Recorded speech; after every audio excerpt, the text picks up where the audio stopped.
হঠাৎ করে তাকিয়ে দেখে তার বন্ধু রান্না করতেছে।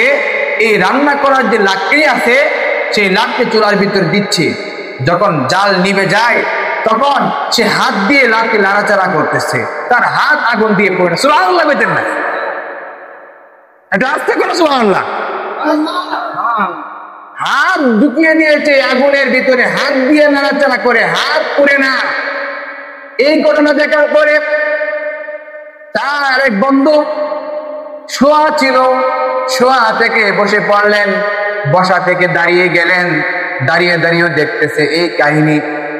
চুলার ভিতরে আগুন, আগুনের ভিতরে হাত দিয়ে নাড়াচাড়া করে আর তার হাত আগুনে পুড়ে না। আল্লাহু আকবার। মুসলমান বন্ধুরা, আমার কথাগুলো দিল দিয়ে বোঝার চেষ্টা করবেন। আস্তে আস্তে করে তার বন্ধুর কাছে আসলো, বন্ধুর কাছে এসে বলল, দোস্ত আমি একটা জিনিস দেখলাম, সত্য করে বলো তো কি এমন আমল করো যে আমল করার কারণে তুমি আগুনের ভিতরে হাত দাও, তোমার হাত পুড়ে না? বন্ধু ডাক দিয়ে বলল, আমার জীবনে তেমন কোনো ভালো আমল নাই, আমার জীবনে তেমন কোনো ভালো আমল করি নাই, তবে আমার জীবনে একজন ভালো মহিলার দোয়া পেয়েছিলাম, সেই সব মহিলার দোয়ার কারণে আজকে আমার হাত আগুনে দিলেও আমার হাত আগুন পোড়ায় না। কি সেই ঘটনা? কেমনে সেই মহিলার কাছ থেকে তুমি দোয়া পাইলে একটু শোনাও তো শুনি। শুনবেন আপনারা? এবার বন্ধু বলতেছে, দোস্ত রে, আমার বাবার টাকা পয়সার অভাব ছিল না, আমার বাবার অনেক টাকা ছিল, অনেক পয়সা ছিল, অনেক জমিদার ছিল, অনেক চৌকার নৌকার ছিল, আমার বাবার অনেক টাকা পয়সা, আমাদের অনেক শান শৌকত ছিল। আমি একদিন আমাদের বাড়ির ছাদে বসে বসে মদ খাচ্ছিলাম, এমন অবস্থার ভিতরে উপর থেকে লক্ষ্য করলাম আমাদের পাশের বাড়ির ভিতরে একটা মেয়ে ছিল। সেই মহিলা ছিল অনেক সুন্দরী একটা মহিলা, কিন্তু কখনো সে পর্দা ছাড়া চলাফেরা করতো না। তাকে এর পূর্বে কোনোদিন পর্দা ছাড়া আমি দেখি নাই, কিন্তু যখনই তাকে আমি পর্দা ছাড়া দেখলাম, বুরকা ছাড়া দেখলাম, আমি তার চেহারার দিকে তাকাইয়া মুগ্ধ হয়ে গেলাম। এত সুন্দর চেহারার অধিকারী। এবার আমি তার প্রেমে মুগ্ধ হয়ে গেলাম, আমি তাকে আই লাভ ইউ বলে ফেললাম, কিন্তু সে নারাজ হয়ে গেল, বলল না না, আমি আমার আল্লাহকে ভয় করি, আমি আমার আল্লাহকে মহব্বত করি, তোমার মতো পায়েশা, তোমার মতো গুনাহগার বান্দাকে কোনোদিন আমি মহব্বত করতে পারি না। এই কথা বলার পরে পরে এ তো হলো আই লাভ ইউ লোক, আর উনি হলো বুরকা লোক। আল্লাহ ওয়ালা কথা বলেন ঠিক কি না? আল্লাহ ওয়ালাকে মহব্বত করবে আর খারাপ মানুষকে মহব্বত করবে, ঠিক কিনা? চোরে সিনে কসু, রতনে রতন সিনে, মানিকে সিনে মানিক, চোরে সিনে কসু আর কুত্তা সিনে, ঠিক কিনা? আল্লাহ ওয়ালাকে মহব্বত করবে। গিরচে দরবেশ সেই নবুয়ত সাই বসর, লেকিন দরবেশ সেই নবাশদ ও বেতর। গিরচে দরবেশ সেই নবাশদ সাই বসর, লেকিন দরবেশ সেই নবাশদ ও বেতর। ওই আল্লাহর বান্দী জানিয়ে দিলেন, আল্লাহকে আমি সবচেয়ে ভয় করি, আল্লাহকে আমি ভয় করি। এই কথা বলার পরে তিনি চলে গেলেন। একদিন দুই দিন নয়, বারবার যখন তিনি ব্যর্থ হয়ে গেলেন, ওই ছেলেটা, ওই বড় জমিদারের ছেলে ব্যর্থ হয়ে গেলেন, রাজি করাতে পারে নাই। এরপর তার বাবার কাছে যেয়ে বলল, বাবা আমি পাশের বাড়ির অমুকের মেয়েকে ভালোবেসে ফেলেছি, তুমি যদি তার সাথে আমার বিয়ে না দাও তাহলে আমি মরে যাবো, সুইসাইড করবো, আত্মহত্যা করবো। বাবার বেচারা একমাত্র সন্তান, সন্তানের কথা রক্ষার জন্য ওই গরিব বাড়িতে চলে গেলেন। বাড়িতে যাওয়ার পরে মেয়ের বাপকে বললেন, মেয়ের বাপ, বাবা যেমন মেয়েও তেমন, মেয়েও যেমন বাবাও তেমন, কথা বলেন ঠিক কিনা? বাবা বলতেছে, তোমার ছেলে নেশা করে, তোমার ছেলে গুনাহের কাজের ভিতরে লিপ্ত থাকে, আল্লাহকে ভয় করে না। যেই ব্যক্তি আল্লাহকে ভয় করে না তার সাথে আমার কন্যার বিয়ে দিব না, বরং আমার কন্যার বিয়ে দিব ওই ব্যক্তির সাথে যেই ব্যক্তি আল্লাহওয়ালা, যেই ব্যক্তি আল্লাহকে ভয় করে। তার প্রস্তাব প্রত্যাখ্যান করে দিলেন। চলে আসলেন জমিদার বাড়িতে, মন খারাপ, দীর্ঘ সময় অতিবাহিত হয়ে যায়। এক পর্যায়ে সেই মেয়েকে আল্লাহ রাব্বুল আলামিন ভালো একটা জায়গায় বিয়ে দেয়। সেই ঘরের ভিতরে তার সন্তানাদি হয় তিনটা। সেই 3 সন্তানদেরকে নিয়ে স্বামী সংসার নিয়ে খুব ভালো সময় কাটতেছিল। এমত অবস্থার ভিতরে আল্লাহর কি খেলা দেখেন না, আল্লাহর কি খেলা, এই মেয়েটার স্বামীকে দুনিয়া থেকে উঠে গেল। মেয়েটার কপালে স্বামী না থাকলে কষ্ট আসে না সুখ আসে? একটা মেয়ের স্বামী না থাকলে ওই মেয়েটার জীবনে দুঃখ দুর্দশা কষ্ট কম না বেশি। আর যদি গরিবের ঘরের হয় আর কি বলতে হয় নাকি? মুসলমান ভাই আমার কথাগুলো দিলে নিয়ে বোঝার চেষ্টা করবেন।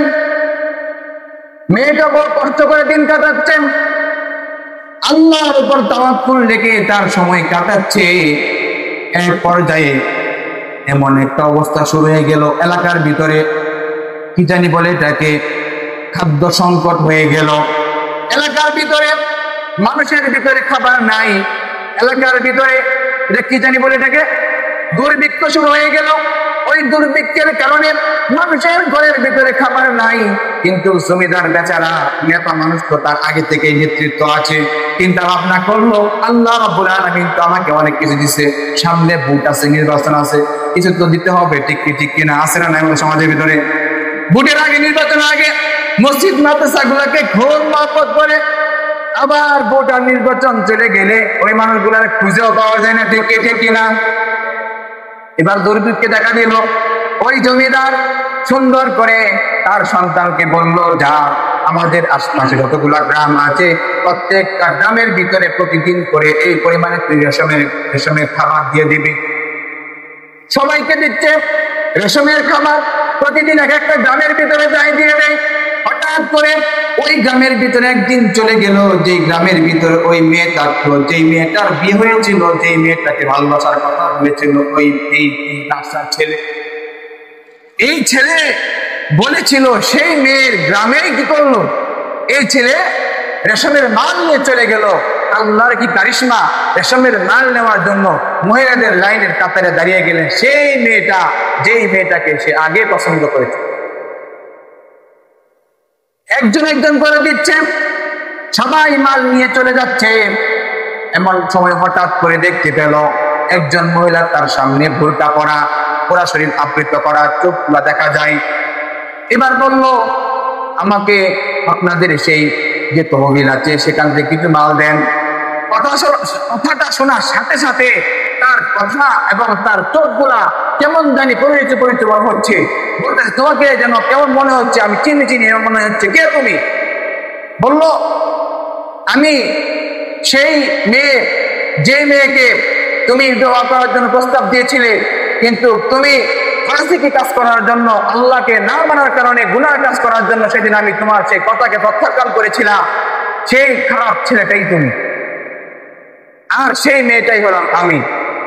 এই কথা বলার পরে কাটা গায়ে, কোন না কাটা গায়ে কি লবণের সিটা, সেই পুরান কথা আবার তার শরীরের ভিতরে দাউ দাউ করে জ্বলে গেল। এবার বলল, সবাইকে মাল দিয়ে দিল। এবার কাছে দূরে নিয়ে বলল, আমি তোকে মাল দিব না, তবে শর্ত আছে একটা মাল, সেটা হলো কি, আমার সাথে তুই যদি খারাপ কাজ লস তাহলে তোকে আমি মাল দিব, অন্যথায় মাল দিব না। এই কথা বলার পরে ওই মেয়েটা বলল, যেই মালিক দুনিয়ার সমস্ত মানুষকে খাওয়াতে পারে, যেই মালিক আসমানকে খাওয়াইতে পারে, আসমানকে পরিচালনা করতে পারে, জমিনকে পরিচালনা করতে পারে, সেই মালিক আমাকেও না খাওয়াইয়া রাখবে না। তোর মতো নাফরমান মানুষের খাবার আমার প্রয়োজন নাই। এই কথা বলার পরে চলে গেলেন। তার 3টা সন্তানকে নিয়ে সে যখন চলে যাইতে লাগলো, এবার তার বড় ছেলেটা মোটামুটি বুঝে, এবার ডাক দিয়ে বলল, মা গো, আজকে কয়দিন হয় খাবার দাবার খাই না, ঘরের ভিতরে খাবার নাই, পেটের ক্ষুধা যন্ত্রণা, তুমি সেই জমিদারের সাথে কি কথাবার্তা বললাম, ঝগড়া করলাম, আজকে খাবার নিয়ে যাও, আর না হলে আমাকে এখানে মেরে চলে যাও। ছোট্ট ছেলের এই কথা যখন শুনতে পেল, ছোট্ট ছেলের কথা শোনার পরে তার মা ছোট্ট সন্তানকে বললেন, যেই মানুষ আল্লাহকে ভয় করে না, যেই মানুষ আল্লাহর কথা মানে না, আর যেই মানুষ আল্লাহর পথে চলে না, ওদের খাবার আমাদের প্রয়োজন নাই। আল্লাহ রাব্বুল আলামিন আমাদের রিজিক আমাদের বাড়িতে পাঠাইয়া দিয়েছেন, চলো আমরা বাড়ি চলে যাই। আল্লাহ রাব্বুল আলামিন আমাদের বাড়িতে আমাদের রিজিক পৌঁছাইয়া দিয়েছে। ছোট্ট ছেলেকে সান্ত্বনা দেওয়ার জন্য মা এই কথা বললেন। এই কথাটাও শুনলেন কে? ওই জমিদারের ছেলে। কথা মনে করেছিল সন্তানের কথা শুনে মা বুঝি খারাপ কাজে লিপ্ত হবে। দ্বিতীয়বার আবার এই কথা শোনার পরে তার মনের ভিতরে পরিবর্তন চলে আসলো। এমন একজন নেককার বান্দী, যেই বান্দী আল্লাহ রাব্বুল আলামিনের প্রতি এত ভরসা করতে পারে, এত তাওয়াক্কুল রাখতে পারে, যেই বান্দী আল্লাহর প্রতি এত বিশ্বাস রাখতে পারে, সেই বান্দী যদি বাড়িতে যাইয়া মাল না পায়, তাহলে নিশ্চয়ই তার মন খারাপ হয়ে যাবে, তার সন্তানরা কষ্ট পাবে। এই জন্য তার মনের ভিতরে পরিবর্তন চলে আসলো।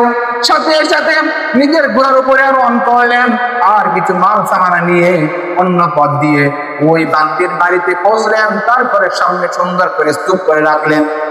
ওই স্তূপ থেকে সবাই যখন চলে গেল, চলে যাওয়ার পরে এবার ওই মহিলা বাড়িতে চলে যেতে লাগলো। আস্তে আস্তে বাড়ি যখন চলে আসে, প্রায় সন্ধ্যার সময় হয়। সন্ধ্যাবেলায় যখন বাড়িতে আসে, এসে দেখে ঘরের সামনে কে যেন খাবারের অনেকগুলা স্তূপ রেখে দিলেন। সুবহানাল্লাহ। মহিলার মনে খুশি হয়ে গেল, বাচ্চার মন খুশি হয়ে গেল। সন্তানকে ডাক দিয়ে বললেন, দেখো আল্লাহ রাব্বুল আলামিন যিনি রাজ্জাক, তিনি আমাদের বাড়িতে রিজিক পাঠিয়ে দিয়েছেন। এজন্য বলেন তো দেখি, রিজিকের মালিক কে? চিল্লায় বলেন, রিজিকের মালিক কে? খাবার না থাকলে ঘরের ভিতরে খাবার দেন কে? সেজন্য খাবার না থাকলে হারাম কোনো কাজ করা যাবে? অন্যায় কোনো কাজ করা যাবে? সুদ খাওয়া যাবে? ব্যাংকের থেকে টাকা ঋণ না নিলে চলবো কি করে, এই কথা বলা যাবে? সুদী ব্যাংকের টাকা নিয়ে কেউ প্রতারিত হবেন না। যেই ব্যক্তি সুদী ব্যাংকের টাকা নেবে, সুদ খাবে, এটাও সুদ। আমার আল্লাহ বলেন, ওই ব্যক্তি রহমত থেকে দূরে সরে যায়। আমি আল্লাহ রাব্বুল আলামিন ওই ব্যক্তির সাথে যুদ্ধ ঘোষণা করলাম। সুদ যে খাবে, ওই ব্যক্তির সাথে স্বয়ং আল্লাহ যুদ্ধ ঘোষণা করে। আর যে সুদ মুক্ত থাকবে, আমার আল্লাহ বলেন ওই ব্যক্তিকে রহমত দান করব। এবার ওই মহিলা আল্লাহ শুকরিয়া আদায় করার জন্য তিনি তাড়াতাড়ি রান্না করলেন, খাবার দাবার খেলেন। খাবার দাবার খাওয়ার পরে ভরা পেটে দোয়া করলেন, আল্লাহ তাআলা খালি পেটের ভিতরে এমন একজন নাদান, এমন একজন গুনাহগার বান্দার চেহারা আমার চোখের সামনে দেখাইলা, কিন্তু ভরা পেটে কোন সেই বান্দা, যে বান্দা আমার বাড়িতে এতগুলো খাবার রেখে গেল, সেই বান্দার নেককার বান্দার চেহারা বুঝে আমার দেখাইলা না, সেই নেককার বান্দার চেহারা আমাকে দেখাইলা না। ওই মহিলা এই কথা বলার কারণে আল্লাহর কাছে দোয়া করলেন, আল্লাহ তাআলা আজকে আমার দুঃখ কষ্ট যে দূর করে দিল, আমার খাবার যে ঘরের ভিতরে পৌঁছাইয়া দিল, দুনিয়ার জমিনের আখিরাতের ভিতরে ওই ব্যক্তিকে তুমি জাহান্নামের আগুনে দিও না, ওই ব্যক্তিকে তুমি জাহান্নামে পোড়াইও না।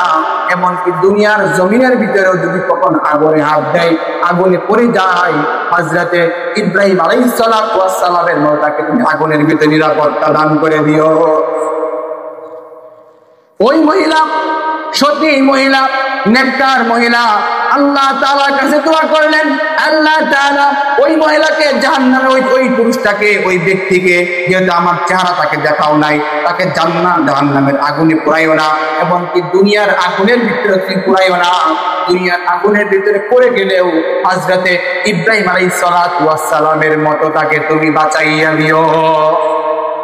তার দুস্থকে ডাক দিয়ে বললেন, দোস্তরে, ওই যে মহিলা আমার জন্য দোয়া করেছিল, ওই নেককার সতী মহিলার দোয়া করার কারণে আমার আল্লাহ, আমার মালিক আমার হাত আগুনে দিলে এখন পর্যন্ত আমার এই হাত আগুনে পুড়ে না।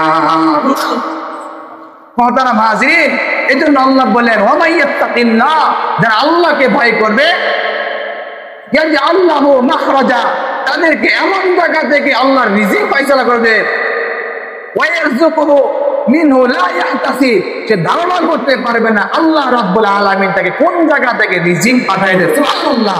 এই আয়াতের ভিতরে আল্লাহ রাব্বুল আলামিন স্পষ্ট করে বলে দিলেন, যারা আল্লাহকে ভয় করে, আল্লাহকে ভালোবাসে, আল্লাহকে মহব্বত করবে, তাদের জন্য আল্লাহ এমন জায়গা থেকে রিজিকের ফায়সালা করবে সে ধারণাই করতে পারবে না। যেমন এই নেককার